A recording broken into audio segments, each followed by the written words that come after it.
Alors bienvenue sur ma chaîne Silver Hardware. Aujourd'hui j'ai récupéré un petit HP ProDesk 400G4. Donc c'est déjà de la DDR4 qu'il y a dedans. J'ai mis 32 Go. C'est un i5 je pense de 8ème génération. Et alors j'ai récupéré aussi on va tester avec cette carte graphique là. C'est une MSI Aero. C'est une 1060 3 Go. Donc ce serait suffisant pour jouer à certains jeux. Et alors on va lui installer un OS Linux. Ce sera le OS Garuda, qui est un OS qui est prévu pour le gaming.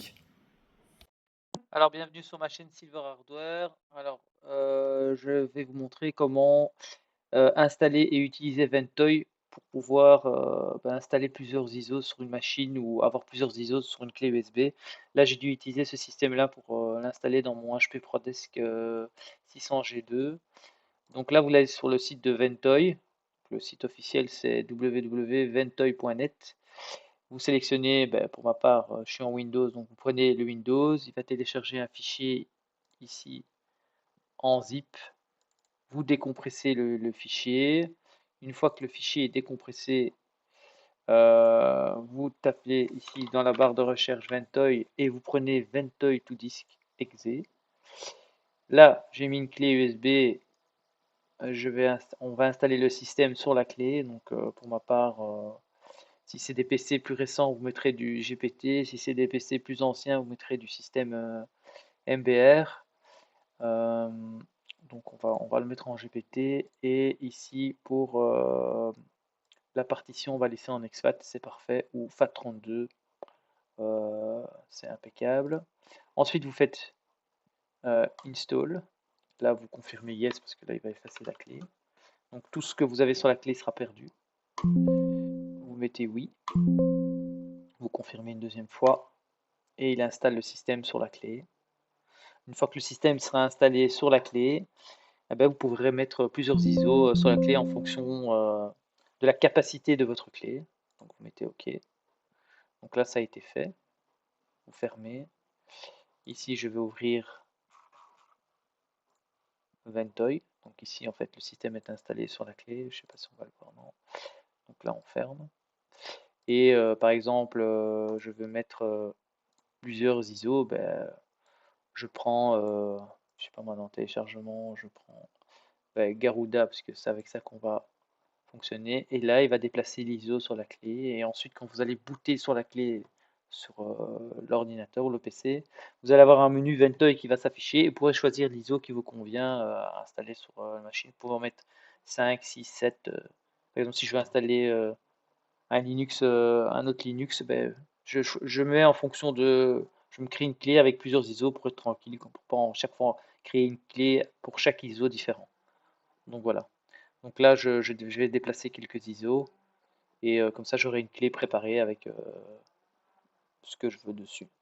Donc on va aussi, par exemple, voilà, je vais prendre un ISO Windows aussi, je peux mettre Windows 11, je prends la version 24.2 en FR, je vais la déplacer sur la clé. Voilà.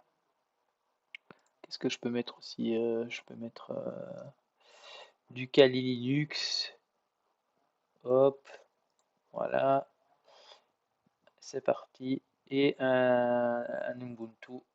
Voilà, c'est parti. Comme ça, on a plusieurs ISO. Donc là, il va les mettre sur la clé et après, je vous montrerai le menu.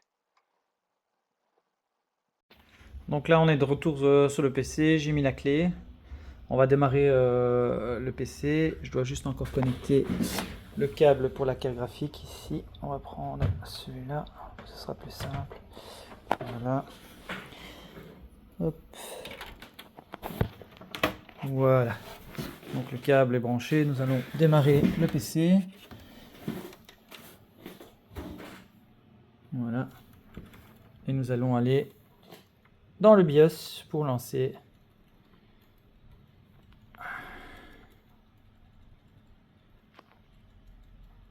On va laisser démarrer parfois ça met un peu de temps. Donc là on est dans le BIOS pour le boot. Là donc on va prendre le boot menu. Voilà. Et là, on va prendre la clé qui est ici. Et on va lancer l'installation.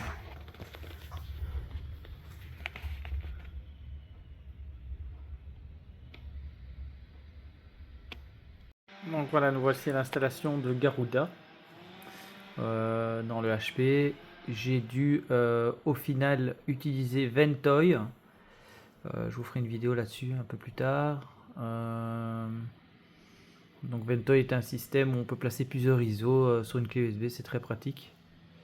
Et après vous déplacez d'ISO simplement dans le système Ventoy, c'est simple. Donc là pour l'instant j'ai démarré sur la clé et là il est occupé à installer le Garuda dans la machine.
Dans le terminal pour faire la mise à jour du système, ça met un peu de temps. Donc là il est toujours occupé.